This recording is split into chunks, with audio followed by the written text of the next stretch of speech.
কুরবানিটা কি জিনিস?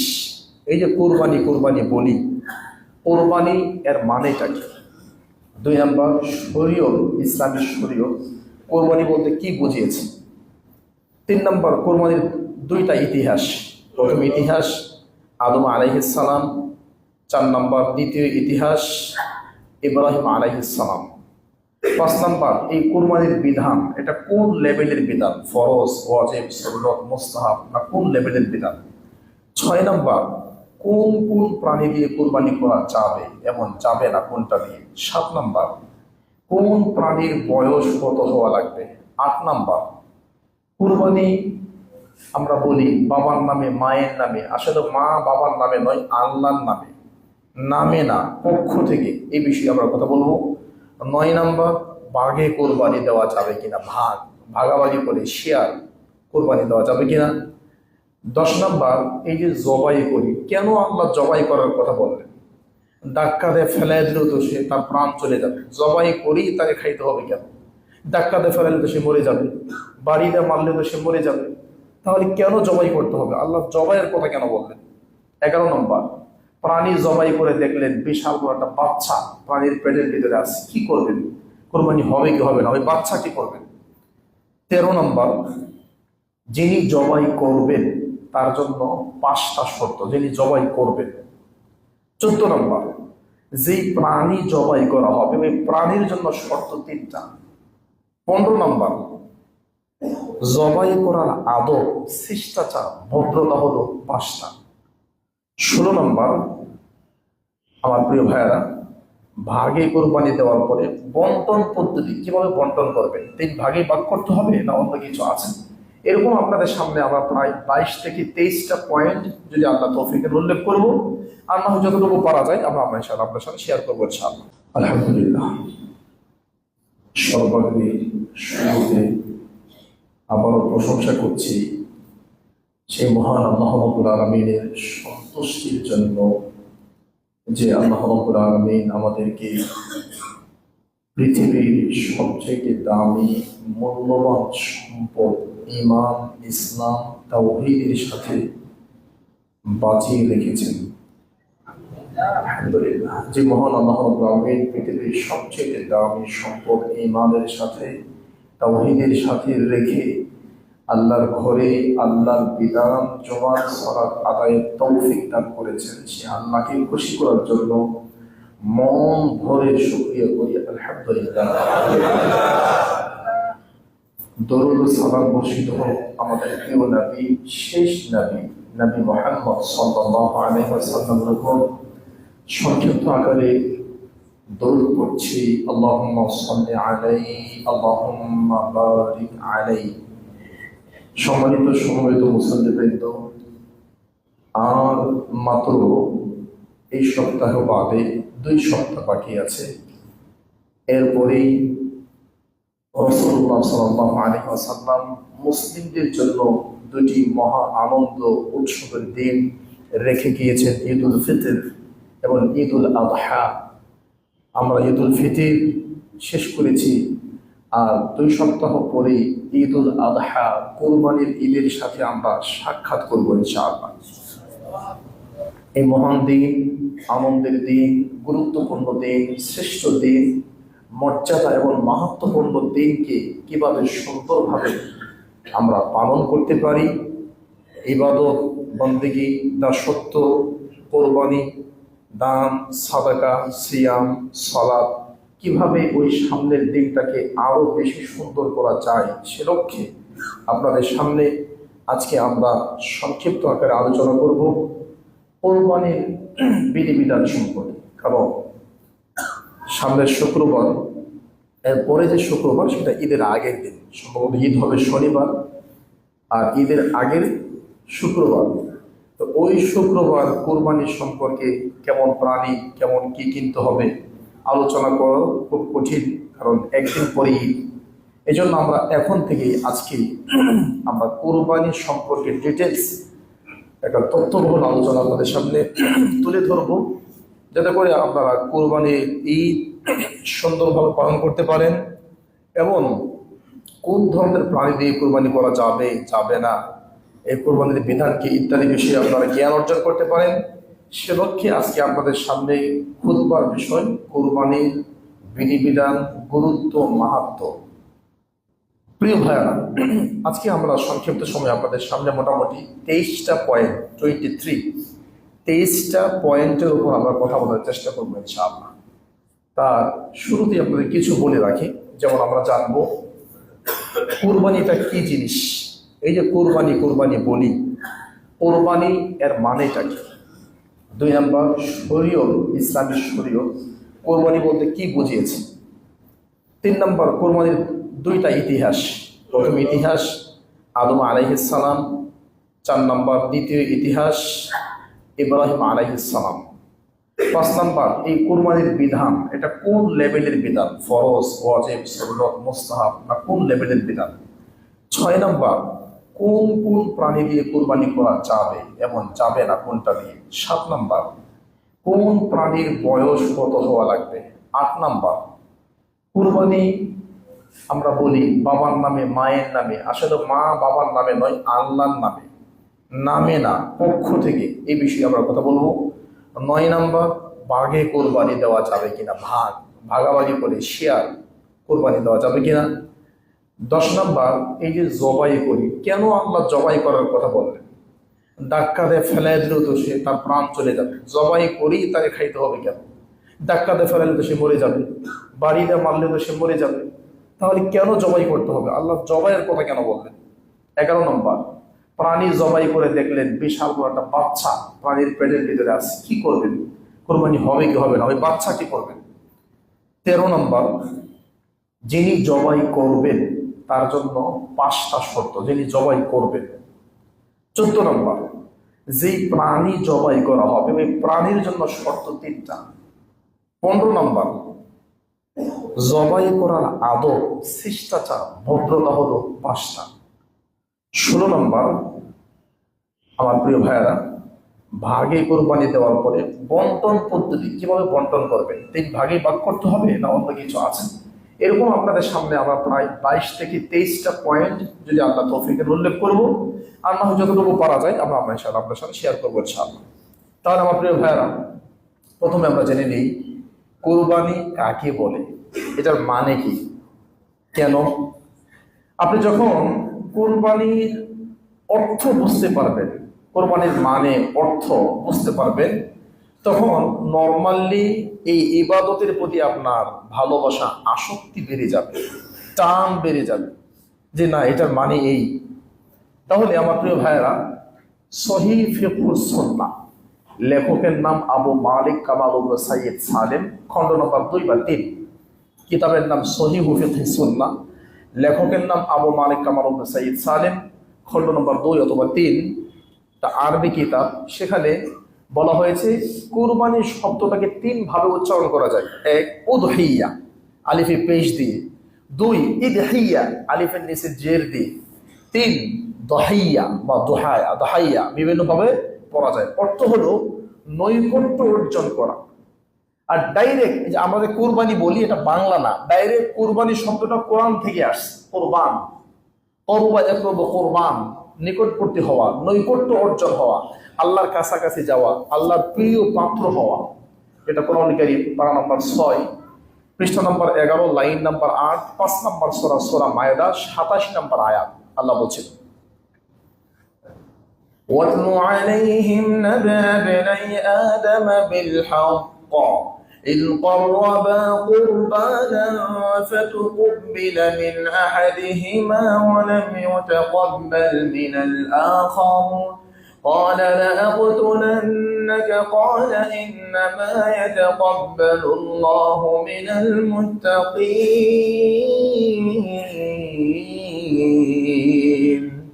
এখানে আল্লাহ বলছেন ইদ কররাবা কুরবানা, কুরবানা কুরবানি, আমরা বলি কুরবানি। এই যে কুরবানা হয়েছে কেন, এটা আগে একটা একটা গ্রামাটিক্যাল কারণে কুরবানা হয়েছে। আমরা বলি কুরবানি, এই যে দেখেন সরাসরি কুরবান শব্দটাও আল্লাহ কোরআনে ব্যবহার করেছেন। তাহলে মানেটা কি, ইসলামী শরীয়ত কুরবানি কাকে বলে? 3টা জিনিসের নাম, 3টা জিনিসের নাম কুরবানি, 4টা, ভালো করে মনে রাখবেন। এটা যদি বুঝতে পারেন তাহলে আপনার কোরবানি সত্য হবে। কারণ আপনি যেই জিনিসটা করতে যাচ্ছেন ওই জিনিস সম্পর্কে যদি আপনার সম্যক অবগতি না থাকে, ধারণা না থাকে, তাহলে ওই জিনিসটার প্রতি আপনার স্যাটিসফাই আসবে না। আর যদি ওটা সম্পর্কে আপনার ভালো ধারণা থাকে, ভালো করে জানেন, বুঝেন এটা এই ধরনের জিনিস, এই ধরনের ইবাদত, তাহলে আপনার মনের টানটা ওই ধরনেরই আসবে। যেমন সহিহ ফিকহুস সুন্নাহ লেখক আবু মালিক কামাল ইবনে সাইয়্যিদ সালেম 2 বা 3 নম্বর খণ্ড তিনি বলেছেন, হিয়া মা ইউযাক্কা তাকাররুবান ইলা আল্লাহ তাআলা ফি আইয়ামিন নাহার। কুরবানির দিন, নির্দিষ্ট দিনে, নির্দিষ্ট সময়ে, নির্দিষ্ট প্রাণী জবাই করে আল্লাহকে সন্তুষ্ট করার নাম কুরবানি। 4টা কথা। 1, নির্দিষ্ট দিনে। 2, নির্দিষ্ট সময়ে। 3, নির্দিষ্ট প্রাণী জবাই করে। 4, আল্লাহকে সন্তুষ্ট করার নাম কুরবানি। কেন বাবা নির্দিষ্ট? দেখেন নির্দিষ্ট দিনে কেন? কারণ কোরবানির একটা নির্দিষ্ট টাইম আছে। সেটা কি? ঈদের দিন। ঈদের সালাত পড়ার পর থেকে শুরু হবে, ঈদের পরে আরো 3 দিন থাকবে, 11, 12, 13। এই জন্য বলছে নির্দিষ্ট দিনে, এর আগে পরে করলে হবে না। 2, নির্দিষ্ট সময়ে। কেউ যদি ঈদগাহে যাওয়ার আগে জবাই করে তার কোরবানি হবে না, তার মানে সময়টাও জরুরি। কেউ যদি 13 তারিখ যাওয়ার পরে 3 দিন পাস হওয়ার পরে কেউ যদি কোরবানি করে তাহলে তার কোরবানি হবে না, তার মানে টাইম লাগবে। নির্দিষ্ট দিনে গেল, নির্দিষ্ট সময়ে গেল। 3, নির্দিষ্ট প্রাণী জবাই করতে হবে। তার মানে কেউ যদি মুরগি জবাই দিয়ে বলে আমি কোরবানি করছি, হবে না। কেউ যদি বলে ডিম আল্লাহর রাস্তায় দান করছে, কারণ সহিহ বুখারীর হাদিসে আসছে যারা জুমার দিন তাড়াতাড়ি আসবে তাদের অনেকগুলো নেকি আছে। বলতে বলতে বলছে যে লাস্টে আসবে সে ডিম কোরবানি করার নেকি পাবে। অতএব আমি দিলাম একটা ডিম কোরবানি করে। যেমন কালকে অনেকে ডিম কোরবানি করছে, দেখছেন আপনারা। কোরবানি তো না, এদেশের একজন নোংরা মহিলা, যে মহিলা বলে কোরআন মাজিদ 30 পারা না 60 পারা 90 পারা, সে বাটিয়ালি মহিলা যে নোংরা গান গায়, কোরআন এবং সুন্নাহকে বিশ্বাস করে না, আপনাদের প্রতিবেশী সেই মহিলা, কালকে তাকে সবাই ডিম মারছে। কারণ কেউ যদি বলে ডিম দিয়ে কোরবানি করা যায়, এবং ডিম যদি ভেঙে দেয়, কারণ দলিল কি? সহিহ বুখারীর হাদিস, যারা জুমার দিন আসবে প্রথমে উট, এরপরে ছাগল, আস্তে আস্তে ডিম কোরবানি করার দেখি, যেটা ডিম দিয়ে হবে না। তাহলে 3 নম্বর শর্ত, নির্দিষ্ট প্রাণী, সেটা গরু, ছাগল, উট, দুম্বা, ভেড়া, এটা দিয়ে করতে হবে, এর বাইরে গেলে হবে না। তাহলে 4টা জিনিস। 1, নির্দিষ্ট দিনে। 2, নির্দিষ্ট সময়ে। 3, নির্দিষ্ট প্রাণী জবাই করে। 4, আল্লাহকে খুশি করা, এর নাম হলো কোরবানি। আমরা এই কয়টা বিষয় জানলাম। 3 নম্বর বিষয় আমরা জানবো, এটা আরো গুরুত্বপূর্ণ আমার প্রিয় ভাইয়েরা। কোরবানির ইতিহাস কি? বলবেন যে এটা জানার কি দরকার? ইতিহাস না জানলে আপনি বিভ্রান্তির মাঝে থেকে যাবেন। গ্রামগঞ্জে, শহর বন্দরে, সব জায়গায় আইসক্রিমের দোকানে, ভাঙ্গারির দোকানে, ভ্যানে, রিক্সাতে বিভিন্ন রকম ক্যাসেট বাজে। ক্যাসেট, আইসক্রিম বিক্রি করে ক্যাসেট বাজে, বিরাট বড় বক্ত, 80,000, 1 লক্ষ টাকা তার বাজেট। ওই ক্যাসেটের মধ্যে কোরবানির ইতিহাস বাঁচতেছে। আর এইরকম ইতিহাস বাঁচতেছে যেটা সম্পূর্ণ ভুয়া ইতিহাস। আইসক্রিমের দোকানে, ভাঙ্গারির দোকানে, ভ্যানে, রিক্সাতে, ফুটপাতে, দোকানে, হাট বাজারে, সব জায়গায় কোরবানির বিকৃত ইতিহাস বাংলাদেশের সোরালো বক্তাদের কণ্ঠে বাঁচতেছে। আর ওই বিকৃত ইতিহাসটা আমরা সবাই জেনে আমরা বিকৃত ভুল তথ্যের মধ্যে আছি। এই জন্য জুমার খুতবায় 3 নম্বর পয়েন্ট আজকের, সেটা হলো বিকৃত নয়, সত্যিকারের ইতিহাসটা আমরা জানতে চাই অতি সংক্ষিপ্ত আকারে। 2টি ইতিহাস। প্রথম ইতিহাস, পৃথিবীর প্রথম মানব আদি পিতা আদম আলাইহিস সালামের সন্তান, 2 সন্তান আপনারা সবাই জানেন, যে তথ্যগুলো কোরআন কারীমের 6 নম্বর পারা 11 নম্বর পৃষ্ঠা, 5 নম্বর সূরা মায়েদা 28 নম্বর আয়াত থেকে একদম 31-32 নম্বর আয়াত পর্যন্ত আলোচনা এসেছে। কি সেগুলো? আদম আলাইহিস সালাম এবং হাওয়া আলাইহিস সালাম, আমাদের বাবা এবং মা, তাদের সময়ে পৃথিবীতে আর কোনো মানুষ ছিল না। এজন্য সন্তান পৃথিবীতে আসলে তাফসীর ইবনে কাসির মূল ভলিউম আরবি খণ্ডের সূরা মায়েদা 27 থেকে 31 নম্বর আয়াত খুলে দেখেন যে ওই সময়ে হাওয়া আলাইহিস সালামের গড় থেকে সন্তান হতো জোড়াই, টুইন বেবি, একসাথে ছেলে এবং মেয়ে জন্মগ্রহণ করত, 1 ভাই 1 বোন, এভাবেই জন্মগ্রহণ করেছে। তো আদম আলাইহিস সালামের 2 ছেলে, একজনের নাম হাবিল আর একজনের নাম কাবিল। কাবিল ছিল কৃষক, হাবিল ছিল ভেড়া বা ছাগলের রাখাল। কাবিল ছিল কৃষক আর হাবিল ছিল ভেড়া এবং ছাগলের রাখাল। কাবিল ছিল বড়, হাবিল ছিল ছোট। কাবিলের সাথে যে মেয়ে জন্মগ্রহণ করে তার নাম দামিমা, আর আর হাবিলের সাথে যে মেয়ে জন্মগ্রহণ করে তার নাম হলো ওদিয়া। কথাগুলো ভালো করে মনে রাখেন। এক, কাবিল বড়, হাবিল ছোট। দুই, কাবিল কৃষক, হাবিল রাখাল। তিন, কাবিলের সাথে যে মেয়ে জন্মগ্রহণ করে সে কম সুন্দরী, তার নাম হলো দামিমা। আর হাবিলের সাথে যে মেয়ে জন্মগ্রহণ করে সে বেশি সুন্দরী, তার নাম হলো ওদিয়া। নিয়ম অনুযায়ী হাবিলের সুন্দরীটাকে পাবে, কাবিলে একটু কম সুন্দরী পাবে। কারণ একসাথে যে দুই ভাই বোন হয়েছে, এরা একজন আরেকজনকে না। এরপরে যারা হয়েছে, প্রথম এক ভাই এক বোন জন্মগ্রহণ করেছে, এই পক্ষের ভাই ওই পক্ষের বোন, ওই পক্ষের বোন এই পক্ষের ভাইকে বিবাহ করবে, একসাথে জন্মগ্রহণ করেছে, এটা হবে না। তো কাবিল বলল, হিয়া উখতি, ওটা আমার বোন, সে সুন্দরী। উলিত্ত মাই, আমি তার সাথে জন্মগ্রহণ করেছি, অতএব আমি তাকে বিবাহ করব। কাবিল কি বললো? হিয়া উখতি, সে আমার বোন। উলিত্ত মাই, তার সাথে মায়ের পেটে ছিলাম, তার সাথে জন্মগ্রহণ করেছি, অতএব আমি তাকে বিবাহ করবো, এটা আমার হক। কিন্তু আল্লাহ বলছে হবে না। তো এই অবস্থায় যখন বললো লাক, কাবিল বড় ভাই ছোট ভাইকে বলছে, আমি তোমাকে মেরে ফেলবো, আমি তোমাকে হত্যা করব, কতল করব। তখন ছোট ভাই বলছে, ভাইয়া আপনি যদি আমাকে মারেন, লাইন বাসাত্তা ইলাইয়া ইয়াদাকা, বাসাত্তা মানে বাড়ায়া দেওয়া, যদি আপনি আমাকে হত্যা করার জন্য আপনার হাত বাড়ায়া দেন, মারেন। মা আনা বিবাসিতি, আমি আমার হাতকে বাড়াবো না। ইন্নী আখাফুল্লাহ রাব্বাল আলামিন, আমি আল্লাহকে ভয় করি, আমি আল্লাহকে ভয় করি, আমি আপনাকে মারবো না, আপনি মারলে মারেন আমাকে। শেষ পর্যন্ত যখন মেরেই ফেললো, আপনারা সবাই জানেন, ওদিকে আর যাচ্ছি না। মারার পরে পৃথিবীর প্রথম হত্যাকাণ্ড, কেন? পৃথিবীর প্রথম হত্যাকাণ্ড নারী ফেতনা, পৃথিবীর প্রথম হত্যাকাণ্ড সুন্দরীর প্রতিযোগিতা, পৃথিবীর প্রথম হত্যাকাণ্ড ভাই ভাইকে, পৃথিবীর প্রথম হত্যাকাণ্ড মারার পরে ফিনিশিং নেই। শেষে আল্লাহ ফাবাআথাল্লাহু গুরাবা, আল্লাহ কাককে পাঠাইছে, এক কাক আরেক কাককে মেরে লিউরিয়াহু কাইফা ইওয়ারি সাওয়াতা আখি, নিজের ভাইকে কেমনে দাফন করতে হবে, দাফন প্রক্রিয়া এক কাক আরেক কাকের মাধ্যমে তাকে শিখিয়ে দেওয়া হয়েছে। আল্লাহু আকবার। এই হলো কোরআন কারীম থেকে কুরবানির প্রথম ইতিহাস। এর বাহিরে আলতু ফালতু বাঙ্গারির দোকান, ভ্যান গাড়ি, রিক্সা, হাট বাজার, ফুটপাতে যে বক্তব্যগুলো দেওয়া হয় হাবিল আর কাবিলের নামে অমুক আর তমুক, এগুলো কোনো গ্রহণযোগ্যতা নয়। আমি আপনাদের সামনে অথেন্টিক সোর্স কোরআন কারীম এবং কোরআন কারীমের শ্রেষ্ঠ তাফসীর ইবনে কাসির, মূল ভলিউম, আরবি 8 খণ্ডের সূরা মায়েদা 27 থেকে 31 নম্বর আয়াতের তাফসীর আপনাকে শোনাইলাম। আমরা ইতিহাস লম্বা করব না, কারণ আমাদের আরো গুরুত্বপূর্ণ কথা আছে। 2 নম্বর ইতিহাস, এটা আপনারা জানেন, ইব্রাহিম আলাইহিস, এখানে যে বিকৃতি, সুবহানাল্লাহ, ইসমাইলের চোখ বাঁধছে, হাত বাঁধছে, নিয়ে গেছে, আব্বা সবাই করলে কেমনে লাগে, এমনে লাগে, হেমনে লাগে, কত রকমের কথা।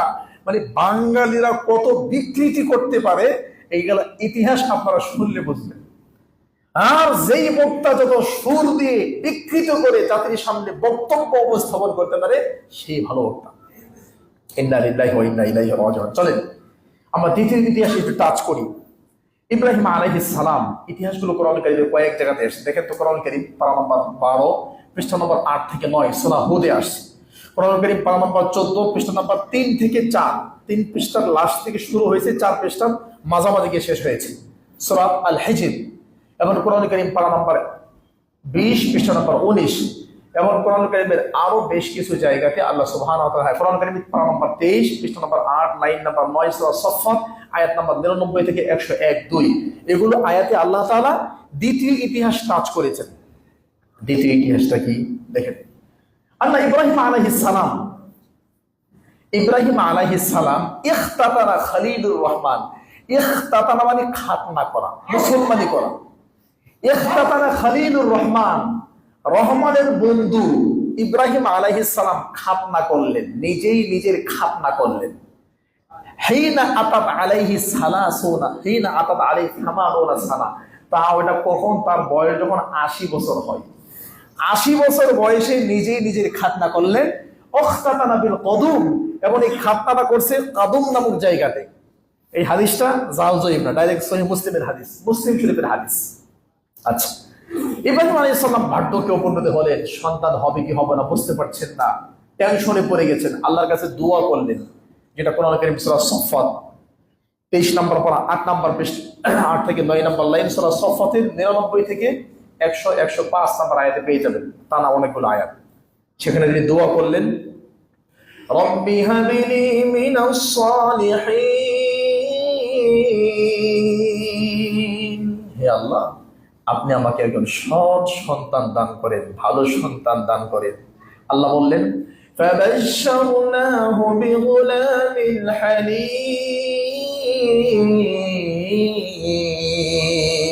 আমি তাৎক্ষণিক ইব্রাহিমকে একজন সহনশীল ধৈর্যশীল সন্তানের সুসংবাদ দান করলাম, তোমাকে ধৈর্যশীল সন্তান দান করব। আচ্ছা, আল্লাহ দান করলেন।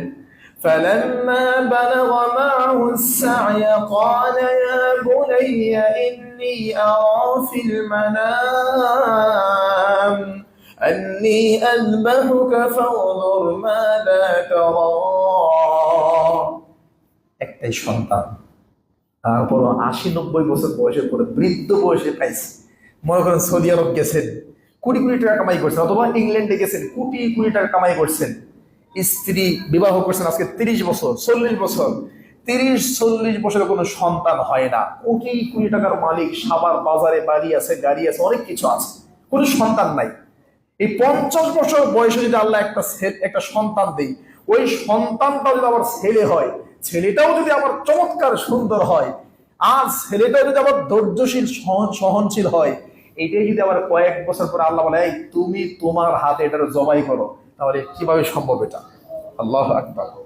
আল্লাহ বলে, ইব্রাহিম, জি আল্লাহ, ফানজুর মাযা তারা, তুমি যে স্বপ্নে দেখেছো ইসমাইলকে জবাই করছো, এটা এখন বাস্তবায়ন করো, এটা এখন বাস্তব করতে হবে।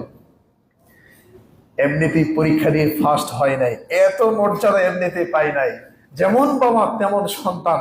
একটু পরে বলছি, নাস্তিকরা প্রশ্ন করতে পারে যে, আরে ইসমাইল আলাইহিস সালাম তো ছোট বাচ্চা, হ্যাঁ রে, তার আব্বা কইছে তোমার আমি জবাই করবো, ঠিক আছে আব্বা জবাই করেন। ছোট বাচ্চা জবাই বুঝে না, ছোট বাচ্চার কাছে আগুন যেমন পানি তেমন, নিজে টয়লেট করে নিজের টয়লেট নিজে হাত দেয়, মাথায় মাখে ছোট বাচ্চা, তো ওই কি বুঝে জবাই করলে কি হয়? তো ওই আব্বু বলছে জবাই করবো, আব্বা ঠিক আছে জবাই করেন। নাস্তিকরা বলতে পারে, এই তথ্য আল্লাহ কোরআনে দেওয়ার কি দরকার ছিল? নাউযুবিল্লাহি মিন যালিক। কিন্তু এটার উত্তর এখানে আছে। ইব্রাহিম আলাইহিস সালাম যখন বললে তোমাকে জবাই করব, তখন ইসমাইল কি বলল, আব্বু ফানজুর, তখন তিনি বললেন, আব্বা আপনি আপনার কাজ করেন, সাতাজিদুনি ইনশাআল্লাহু মিনাস সাবিরিন। আব্বু আপনি কাজ করেন, তবে ইনশাআল্লাহ, সাতাজিদুনি ইনশাআল্লাহ, আল্লাহ চাহেন তো আপনি আমাকে পেয়ে যাবেন মিনাস সাবিরিন, ধৈর্যশীল। এই আয়াত প্রমাণ করে, এই অংশ বলে দেয়, ইসমাইল জানতো, ইসমাইল বুঝতো, জবাই যারে করে তার কষ্ট হয়, জবাই করলে ব্যথা লাগে, কষ্ট হয়, জীবন চলে যাবে। যদি ইসমাইল না বুঝতো, তাহলে ইসমাইল ছোট্ট বাচ্চা হয়ে আব্বুকে বলতো না, আব্বু ইনশাআল্লাহ আপনি আমাকে ধৈর্যশীল পাবে, আমি বেয়াদবি করব না, আমি পারাপারি মারামারি করব না, উঠে যাব না, আপনি যখন জবাই করবেন আপনি আমাকে স্থিতিশীল পাবেন। এই কথাই প্রমাণ করে ইসমাইল আলাইহিস সালাম বুঝেই বলেছে, না বুঝে বলে নাই। অতএব নাস্তিকরা 1000 বছর পরেও বাহ্যিক দৃষ্টি থেকে প্রশ্ন করার কোনো সুযোগ এখানে নাই। আল্লাহু আকবার।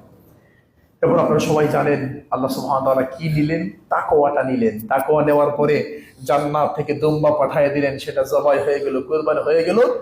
আর আল্লাহ বললেন, ওয়াতারাকনা আলাইহি ফিল আখিরিন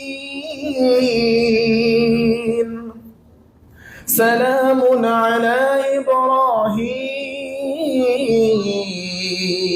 ওয়াতারাকনা আলাইহি ফিল আখিরিন। এই কুরবানিটা আখিরি, বলে না আখিরি মোনাজাত, শেষ মোনাজাত, এখানে আখিরি না। ওয়াতারাকনা আলাইহি ফিল আখিরিন, এই কুরবানিটা আমি আখিরি উম্মাহ, যারা কিয়ামত পর্যন্ত আসবে, এদের জন্য সিস্টেমটা আমি চালু করে দিলাম। সুবহানাল্লাহ। এই জন্য যদি হাদিসটা দুর্বল, নবী সাল্লাল্লাহু আলাইহি ওয়াসাল্লামকে প্রশ্ন করেন, মা হাযিল আযহি ইয়া রাসূলুল্লাহ, আল্লাহ নবী আমরা যে কুরবানি করি এটা কার, কোথা থেকে আসে? তিনি বলছেন, সুন্নাতু আবিকুম ইব্রাহিম আলাইহিস সালাম, এটা তোমাদের পিতা ইব্রাহিম আলাইহিস সালামের সুন্নাহ। এখানে একটা সংশয় নিরসন করে দেই। আমরা আহলি হাদিস সালাফে আমরা সবাই জানি জাতির পিতা ইব্রাহিম আলাইহিস সালাম। এটা অনেকেরই জানা বা অনেকেই জানি থাকি। এই তথ্যটি আপনারা আজকে ভুল এবং সঠিক তথ্য আপনারা জানবেন। জাতির পিতা ইব্রাহিম আলাইহিস সালাম নয়, কিন্তু আমাদের আহলুল হাদিস সালাফি আলেমরাও বলে, আমরাও বলেছি, আপনারাও শুনেছেন, আমাদের বিদ্বানরা বলেছে জাতির পিতা ইব্রাহিম আলাইহিস সালাম। এখনো পর্যন্ত বাংলাদেশে এটা বহুল প্রচলিত আছে, যার জ্বলন্ত প্রমাণ জুলাই হত্যার পরে 5 আগস্টের পরে আপনারা যত এলিভেটেড এক্সপ্রেস ওয়ে আছে, বিশেষ করে আপনারা মাওয়া রোডে যখন যাবেন সেখানে দেখবেন যে জাতির পিতা ইব্রাহিম, যেখানে জাতির পিতা বঙ্গবন্ধু ছিল সব কেটে দিয়ে জাতির পিতা ইব্রাহিম আলাইহিস সালাম লেখা হয়েছে। তো জাতির পিতা ইব্রাহিম আলাইহিস সালাম নয়, বরং জাতির পিতা হলেন আদম আলাইহিস সালাম। তাহলে ইব্রাহিম আলাইহিস সালাম কি, এখানে কয়েকটি ব্যাখ্যা বলা হয়েছে। এক, ইব্রাহিম আলাইহিস সালাম আবুল আরব, আরবদের পিতা। 2 নম্বর, কেউ কেউ বলছে ইব্রাহিম আলাইহিস সালাম আবু ইসরাঈলিন, ইসরাইলদের পিতা। মানে ইব্রাহিম আলাইহিস সালামের বংশ থেকে কে আসছে? ইসমাইল, ইসহাক, ইসহাকের বংশ থেকে ইয়াকুব, ইয়াকুব থেকে ইউসুফ, এভাবে বনি ইসরাইলদের প্রায় 70,000 নবী আসছে। এই জন্য ইব্রাহিম আলাইহিস সালামকে আবু ইসরাঈলিন বলা হয়। তো ইত্যাদি ব্যাখ্যা আছে। তো অনেকে আবার বলছে ইব্রাহিম আলাইহিস সালাম মুসলিম জাতির পিতা, আর আদম আলাইহিস সালাম সারা পৃথিবীর সকল উম্মতের পিতা, সকল জাতির পিতা। তো আমার প্রিয় ভাইয়েরা, আমরা কুরবানি সম্পর্কে বলছিলাম, 2টা ইতিহাস আমাদেরকে টাচ করলাম। এবার 4 নম্বর বিষয়ে যাচ্ছি, এগুলো আরো গুরুত্বপূর্ণ। কুরবানিটা কোন লেভেলের বিধান? ফরজ জি না, ওয়াজিব জি না, সুন্নাতে মুআক্কাদা জি। তাহলে কুরবানিটা ফরজ না, কিন্তু আমাদের যে ব্যস্ততা, আমাদের যে প্রস্তুতি, আমাদের যে ব্যস্ততা আর প্রস্তুতি আর যে তাড়াহুড়া, মনে হয় যেন কুরবানিটা একটা ফরজ ইবাদত। সালাত, সিয়াম, হজ, যাকাত, দান, সদকা, ভালো কথা, এগুলোর কোনো খোঁজ খবর নেই। কিন্তু কুরবানি কবে হবে, কত টাকা বাজেট, গরু কেনার জন্য দিনাজপুর যাবে, দিনাজপুরের গরু ভালো হয়, দামে কম হয়, এইসব টেনশন। আবার হোয়াটসঅ্যাপ গ্রুপ তৈরি করছে 5-7 জনে মিলে, যে আমরা একটা মাইক্রো নিয়ে দিনাজপুর চলে যাব, ওখান থেকে গরু কিনে নিয়ে আসবো, গরু কিনে নিয়ে আসবো। সলাতের খবর নাই, সিয়ামের খবর নাই, ভালো কোনো কিছুর খোঁজ খবর নাই। কিন্তু কুরবানির সুন্নতের উপর অনেক গুরুত্ব আছে। আমার ভাই ভালো করে খেয়াল করেন, হানাফি মাযহাবের ফতোয়া কুরবানি দেওয়া ওয়াজিব। হানাফি মাযহাবের ফতোয়া হচ্ছে কুরবানি দেওয়া ওয়াজিব। তারা কয়েকটা দলিল দিয়েছে। তার একটা হলো ফাসল্লি লিরাব্বিকা ওয়ানহার, ইন্না আতাইনাকাল কাউসার ফাসল্লি লিরাব্বিকা ওয়ানহার, আপনি আপনার রবের নামে সালাত করেন আর কুরবানি করেন। আরেকটা দলিল দিয়েছে মান যাবাহা ক্বাবলা আন ইউসাল্লিয়া, যারা ঈদের নামাজের আগে প্রাণী জবাই করেছে, ফালইউইদ মাকানাহা উখরা, তারা যেন আরেকটা প্রাণী জবাই করে। কারণ আগে যেটা জবাই করছে ওটা কুরবানি হয় না, ওটা নিজে খাওয়ার জন্য। কারণ কুরবানির প্রাণী জবাই করার টাইম হলো ঈদগাহ থেকে এসে, ঈদগাহে যাওয়ার আগে যারা জবাই করেছে তাদেরটা হয় নাই। এরকম 2-4টা হাদিস দিয়ে তারা বলতে চাচ্ছে যে কোরবানি দেওয়া ওয়াজিব, দিতে হবে। কিন্তু অধিকাংশ বিদ্বান, সালাফে সালেহিনদের বক্তব্য এবং সাহাবীদের বক্তব্য হলো কুরবানি দেওয়া ওয়াজিব না, বাধ্যতামূলক না, বরং কুরবানি দেওয়া সুন্নাহ বা সুন্নতে মুআক্কাদা। দিলে নেকি হবে, না দিলে পাপ হবে না, তবে অস্বীকার করলে ঈমান থাকবে না। সামর্থ্য থাকলে দেওয়া উচিত, কিন্তু কুরবানি নিয়ে বাড়াবাড়ি করতে গেলে যদি শিরকে লিপ্ত না হয়। কেমন এটা পরে বলছি। দলিলগুলো কি? 1 নম্বর দলিল সহিহ মুসলিম 1977, 1977 নম্বর হাদিস, সহিহ মুসলিম। রাসূলুল্লাহ সাল্লাল্লাহু আলাইহি ওয়াসাল্লাম বলেছেন, মান আরাদা আহাদুকুম আইয়ুদহা, তোমাদের যারা কুরবানি করতে চায়, ফালা ইয়ামাসসা মিন শা'রিহি ওয়া বাশারিহি শাইআ, তারা তাদের নখ, চুল, দাড়ি, শরীরের কোনো অঙ্গ প্রত্যঙ্গের কোনো চুল কাটবে না, নখে টাচ করবে না। কখন? যুলহিজ্জা মাসের, জিলহজ মাসের চাঁদ ওঠার আগে ফ্রেশ হয়ে যাবে। জিলহজ মাসের চাঁদ ওঠার পর থেকে শুরু করে সালাত আদায় না করা পর্যন্ত এই সমস্ত চুলে, দাড়িতে, নখে কোথাও কোনো জায়গায় কাজ করবে না। এই হাদিসে বলছে মান আরাদা আহাদুকুম, তোমাদের মধ্যে যারা কুরবানি করতে চায়, এই অংশটা বোঝাচ্ছে কুরবানি করা বাধ্যতামূলক না। আল্লাহ যারা চায় তারা যেন এটা করে।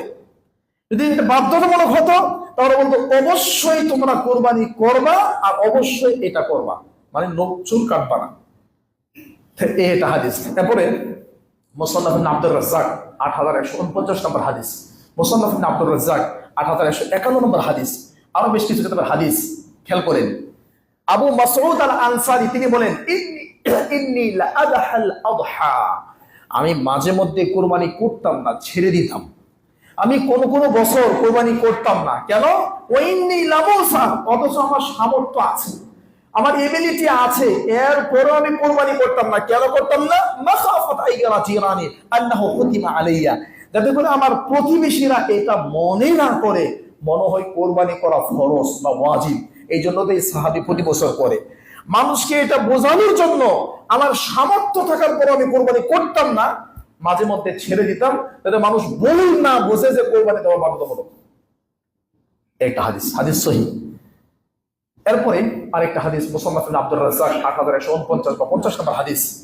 সাহাবী বলছেন, রাআইতু আবা বাকরিন ওয়া উমারা, আমি আমার চোখ দিয়ে আবু বকর এবং উমর রাদিয়াল্লাহু আনহুকে দেখেছি। আমি আবু বকর এবং ওমরকে দেখেছি, তারা কুরবানি করে নাই। আমি আবু বকর এবং ওমরকে প্রায় বছরই দেখেছি, মাঝে মধ্যে দেখেছি যে তারা কুরবানি করে নাই, অথচ তাদের সামর্থ্য আছে। তো এই হাদিসগুলো প্রমাণ করে কুরবানি দেওয়া ফরজ না, ওয়াজিব না। এটা বিধান হচ্ছে সুন্নতে মুআক্কাদা। দিবেন আল্লাহর জন্য দিবেন, নেকি পাবেন। টাকা নাই, দেওয়ার দরকার নাই। টাকা নাই, ঋণ করা দরকার নাই। টাকা নাই, কর্য করে সুদ পাট্টা করে দেওয়া দরকার নাই। টাকা নাই, মানুষে চোখে দেখানোর জন্য মানুষ কি বলবে ইত্যাদি কারণ দেওয়া দরকার নেই। দেখেন আমাদের দেশের কোরবানি করুন, আমাদের দেশের কোরবানির সিস্টেম গুলো দেখেন, বাস্তবতার সাথে মিলে যাবে। এই সমস্ত কারণে যদি আপনার কোরবানি হয়, এই সমস্ত কারণে যদি আপনার কোরবানি হয়, আল্লাহর কসম করে আল্লাহর ঘর মসজিদের মেম্বারে দাঁড়ায় বলছি, জিন্দেগিতে আপনার কোরবানি হবে তো হবেই না, কখনোই হবে না, বরং এই কোরবানি আপনাকে মুশরিক বানায় জাহান্নামে নিয়ে যাবে। কোনটা?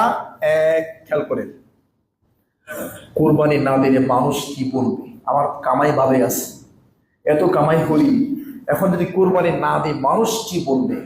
মানুষের জন্য যদি হয় তাহলে এটা শিরক হবে। দুই, কোরবানির ক্ষেত্রে উত্তম হচ্ছে একাকী দেওয়া, সেটা ছাগল হোক। কিন্তু আপনি বললেন ছাগলের গোশত গন্ধ করে, ছাগল দিয়ে দিলে হবে না, ছাগল দিয়ে দিব না আমি, ছাগলের গোশত গন্ধ করে, কেমন যদি গন্ধ গন্ধ করে। গরুর গোশত মানে গরু দিয়ে কোরবানি দেবো, এটা আমার কাছে ভালো লাগে।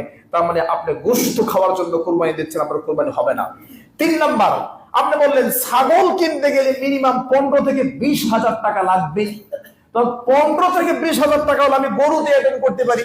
আর গরু দিয়ে দিলে গোশতের মধ্যে বরকত হবে, ছাগলের গোশত এতটুকু দেখা যায়। আর 15-20,000 টাকার গরু এক বুল গোশত হবে। এরপর পা তো আসি, মাথা তো আসি, হাড্ডি তো আসি, চামড়া তো আসি, চামড়া আলাদা হিসাব। এই যে আপনার উদ্দেশ্য। নাম্বার 4, মেয়েকে বিবাহ দিয়েছেন ঈদের 10 দিন আগে। ঈদের 10 দিন আগে মেয়েকে বিবাহ করে দিয়েছেন, আধুনিক স্টাইলে বিবাহ দিয়েছেন। তার মানে টাকা নাই, 8-10 লাখ টাকা ঋণ করে বিশাল বড় অনুষ্ঠান করে মানুষকে খাবার খাওয়ায়া 500, 1000, 1200 মানুষকে খাবার খাওয়ায়ে আপনি আপনার বিবাহ কমপ্লিট করেছেন। এখন আপনার হাতে 1 টাকাও নাই। এখন চিন্তায় ঢুকেছে, আপনার স্ত্রী আপনাকে বলছে যদি কোরবানি না দেই মেয়ের শ্বশুর বাড়ির কাছে মাথা নিচু হবে, মেয়ের মাথা নিচু হবে, আমাদের মাথা নিচু হবে, কোরবানি না দিলে কেমনে হয়? কোরবানি দিতেই হবে। এই যে আপনি কোরবানি দিয়েছেন আল্লাহর জন্য নয়, এই কোরবানি আপনাকে মুশরিক বানায় জাহান্নামে নিয়ে যাবে। এরপরে আশ্চর্য, আমার কয়দিন আমি ভিডিওতে দেখলাম এক ঢাকায় মহিলা বলছে যে আমাদের পুরান ঢাকার ঐতিহ্য এখনো মেয়ের বিবাহ হওয়ার পরে মেয়ের শ্বশুর বাড়িতে গরুর আস্তা রান, একদম আস্থা একটা রান সুন্দর করে কেটে, এটা টাচ করা যাবে না, যেমনি আছে এমনি এটা মেয়ের শ্বশুর বাড়িতে পাঠাতে হবে। মেয়ের শ্বশুর বাড়িকে সন্তুষ্ট করার জন্য, ছেলের শ্বশুর বাড়িকে সন্তুষ্ট করার জন্য, আপনার অফিসের কলিগকে দেখানোর জন্য, আপনার প্রতিবেশীর কাছে সুনাম পাওয়ার জন্য, ছাগলের গোশত বন্ধ করে এজন্য, গরুর গোশত বরকত বেশি এজন্য, মানুষকে দেখানোর জন্য ইত্যাদি কারণে যদি আপনার কোরবানি হয়, রাসূল সাল্লাল্লাহু আলাইহি ওয়াসাল্লাম বলেছেন মান তাসাদদাকা ইউরাই ফাকাদ আশরাকা, এই কোরবানি করে আপনি শিরক করে জাহান্নামে চলে গেলেন। আল্লাহু আকবার, সুবহানাল্লাহ। কোরবানি করা ইবাদত, ইবাদত তো কোন লেভেলের? সুন্নাহ লেভেলের ইবাদত। এটা সুন্নত লেভেলের ইবাদত করতে গিয়ে যদি শিরিক করে ফেলেন আর এটা যদি আপনাকে জাহান্নামে নিয়ে যায়, তাহলে আপনার জন্য ভয়ঙ্কর শাস্তি রয়েছে। কেন? সুবহানাল্লাহ, আল্লাহ সহজ করে দিয়ে শুধু এই জায়গাটা ফ্রেশ করেন। 10 লক্ষ টাকা 12 লক্ষ টাকার প্রাণী, বাংলাদেশের সবচেয়ে বড় প্রাণী আপনি কিনেছেন, আপনার এই জায়গা ফ্রেশ আছে, আপনি খাবেন, সন্তান খাবে, পরিবার খাবে, ফ্রিজে ভরবেন, আত্মীয় স্বজনকে দিবেন, মিসকিনকে দিবেন, সবই আপনিই ভোগ করলেন। এই জায়গা ঠিক আছে, আপনার কুরবানি আপনাকে জান্নাতে নিয়ে যাবে। কোরআন কারীম পারা নম্বর 17 পৃষ্ঠা নম্বর 15 লাইন নম্বর 13 সূরাতুল হজ, আল্লাহ কি বলছেন? لن ينال الله لحومها ولا دماؤها ولكن يناله التقوى منكم لن ينال الله, আল্লাহর কাছে যায় না, আল্লাহর কাছে পৌঁছায় না, লুহুমুহা, তোমাদের কুরবানির গোশত, ওয়ালা দিমাউহা, কুরবানির রক্ত, তোমাদের কুরবানির গোশত, রক্ত, মাংস, চর্বি কিচ্ছুই আল্লাহর কাছে যায় না। তাহলে কি যায়? ওয়ালাকি ইয়ানালহু তাকওয়া, তাকওয়া, সহিহ মুসলিম 2575 নম্বর হাদিস। আত-তাকওয়া হা হোনা, আত-তাকওয়া হা হোনা, শোনো, তাকওয়া এই জায়গায় থাকে। ওয়া ইউশিরু ইলা সাদরিহি সালাসা মাররাত, এই কথা বলে নবী তার সদর, তার বুকের দিকে 3 বার ইঙ্গিত করে বলেন তাকওয়া থাকার জায়গা এটা। এই জায়গা যদি ফ্রেশ হয়, তোমার সব ইবাদত আল্লাহ নিয়ে নেবেন। আমার প্রিয় ভাইয়েরা, অতএব বিশাল বড় বড় প্রাণী কিনে আল্লাহকে সন্তুষ্ট করার ইচ্ছা করেন, আল্লাহুল আযীম, বারবার নিয়তকে খালেস করেন, আল্লাহর জন্য করেন, তাহলে কুরবানি হবে। আর একটি গুরুত্বপূর্ণ পরিভাষা ভুল আমরা যেটা প্রায় বলে থাকি যে আমার নামে, আমার স্ত্রীর নামে, আমার মা বাবার নামে কোরবানি করতে চাই। আমার প্রিয় ভাইরা, কারো নামে কোরবানি হবে না। অনেকে বলে বাবার নামে, মায়ের নামে, আবার আমাদের বেদাতি মুফতিদের কাছে লম্বা লিস্ট ধরায় দেওয়া হয়। মুফতিরাও 500-1000 টাকার বিনিময়ে কোরবানির প্রাণী জবাই করার আগে নাম পাঠ করে শোনায়, অমুকের ছেলে অমুক, অমুকের ছেলে অমুক, 5 নাম্বার শরীক, 6 নাম্বার শরীক, 7 নাম্বার শরীক, এরকম বিশাল বড় নামের তালিকা পাঠ করে এরপর বলে বিসমিল্লাহ আল্লাহু আকবার। এটা বেদাতি প্রক্রিয়া। বরং কোরআন কারীম পারা নম্বর 8 পৃষ্ঠা নম্বর 9 লাইন নম্বর 9-10 সূরাতুল আনআম আয়াত নম্বর 160 থেকে 61 আল্লাহ কি বলছেন? قل إن صلاتي ونسكي ومحياي ومماتي لله رب العالمين। আল্লাহ বলছেন, আল্লাহ নবী আপনি বলে দিন, ইন্না সালাতি, আমার সালাত, ও নুসুকি, আমার কুরবানি, ও মাহইয়ায়া, আমার এই সারা জীবন, ও